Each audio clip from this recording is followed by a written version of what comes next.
et bienvenue chez moi, je suis Diane Desiel et aujourd'hui je fais avec vous un autre patron de jupe, on va faire la jupe ligne A. Aujourd'hui on fait notre jupe 104 qui est la jupe ligne A, donc légèrement évasée au bas. Et le plus important, c'est qu'on a éliminé complètement les pinces. Dans mon petit document, vous allez voir comment on fait le patron directement en pivotant la pince au bas et comment on ajuste l'ampleur pour que le dos et le devant aient exactement la même chose.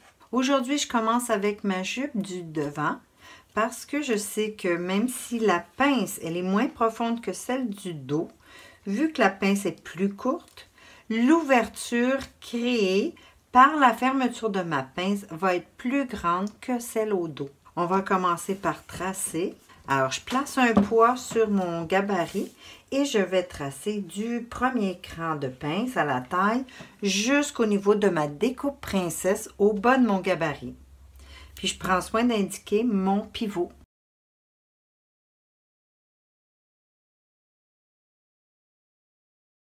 Une fois la première partie tracée, on va retirer le poids, on va placer notre haleine à patron directement sur le pivot, puis on va pivoter la pince pour la fermer. Donc, j'apporte le deuxième cran sur la marque du premier cran. Je vais replacer mon poids à patron et je vais tracer le deuxième côté. Donc, du cran, toute la latérale jusqu'à la découpe princesse.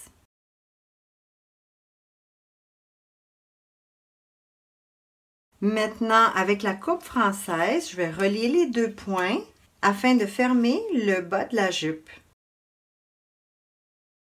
On va maintenant inscrire les informations, à commencer par le droit fil qui demeure parallèle à notre médiane.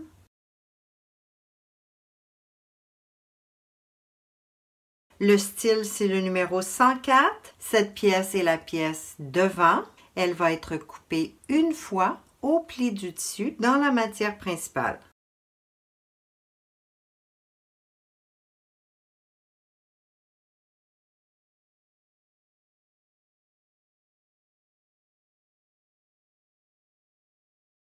Alors maintenant, on n'aura pas de pivot ou de poinçon. On n'a pas non plus de cran de pince. Par contre, on devra positionner un cran directement au pli du tissu à la taille pour coudre soit la bande de taille, soit la parmenture. Maintenant, on va ajouter nos valeurs de couture régulières à la taille et à la latérale et un ourlet un peu plus étroit puisque l'ourlet est courbé, donc peut-être 3 cm.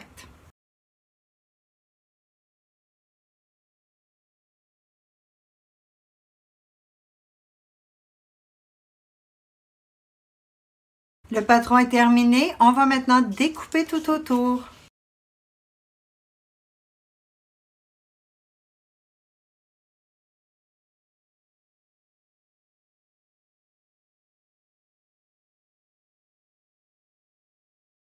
Alors, on fait nos crans, un pour indiquer l'ourlet au bas, le cran de hanche et le demi-cran à la médiane devant au niveau de la taille.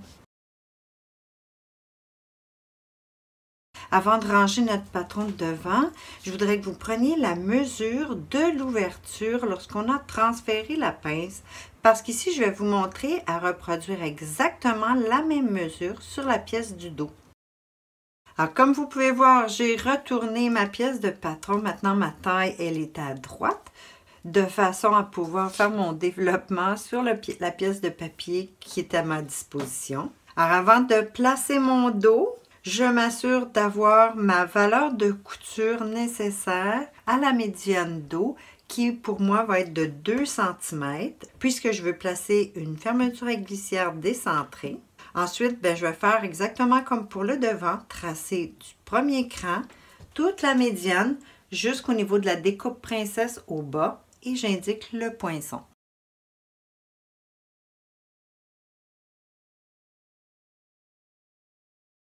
Une fois la première partie tracée, on retient le pivot, puis on va fermer la pince. Donc, on apporte le deuxième côté de pince sur la marque qu'on a faite sur le papier pour le premier côté de pince. Puis, on place notre poids. Avant de tracer la deuxième partie, je veux que vous veniez comparer la mesure qu'on avait trouvée au devant pour l'ouverture, comparée à ce qu'on obtient présentement. Ici, j'ai trouvé 11,5 cm, ce qui veut dire qu'il va me manquer 1,9 cm. Alors, avant de tracer quoi que ce soit, vous allez regarder votre petit bout de taille, la dernière partie ici, et faites-vous une petite marque sur le contour, environ à la demi. Puis on fait la même chose en bas. Donc, de la ligne princesse jusqu'à la latérale, environ la demi, on se fait une petite marque. Maintenant, on va pouvoir tracer de la ligne princesse jusqu'à la référence de demi qu'on vient de placer. Et la même chose à la taille du cran jusqu'à la référence de demi qu'on vient de placer.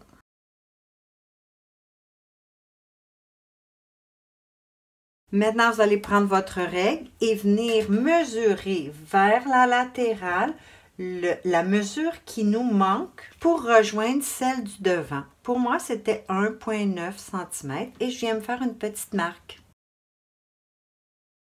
Maintenant, vous allez bien regarder. On va retirer le poids et on va tenir avec notre doigt directement sur le contour à la taille au niveau du point de demi qu'on a trouvé. Puis, on va pivoter le gabarit jusqu'à la référence pour l'ouverture au bas. Une fois que c'est pivoté, on peut tracer la partie qui manque.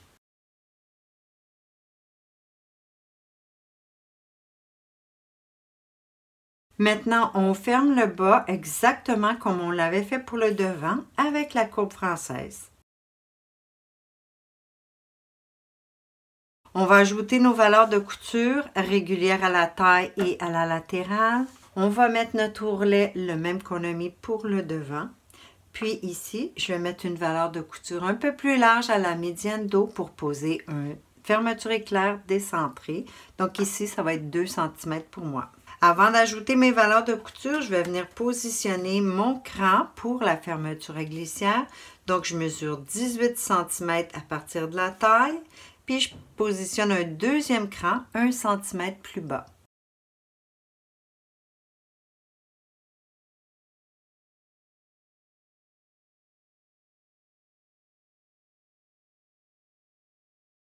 Maintenant, pour l'écran, on aura tout d'abord la valeur de couture inhabituelle de 2 cm qu'on va indiquer en haut et en bas.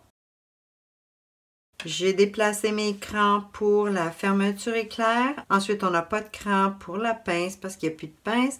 On aura le cran de latéral et le cran d'ourlet qu'on va indiquer ici des deux côtés. On va tracer notre droit fil toujours parallèle à la médiane.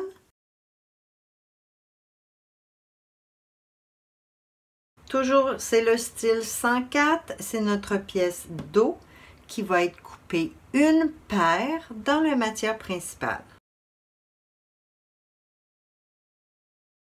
Une dernière information à placer sur nos deux pièces, c'est la grandeur, parce que si vous faites des patrons pour plusieurs personnes, c'est très important d'indiquer la grandeur sur chaque pièce de patron. Alors, tout ce qui me reste à faire, ça va être de découper.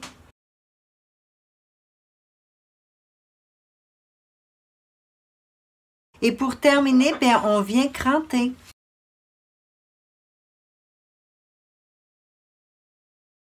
Ça y est, notre patron est terminé. C'est tout pour aujourd'hui. J'espère que vous avez apprécié. N'oubliez pas de partager mes vidéos. À la prochaine!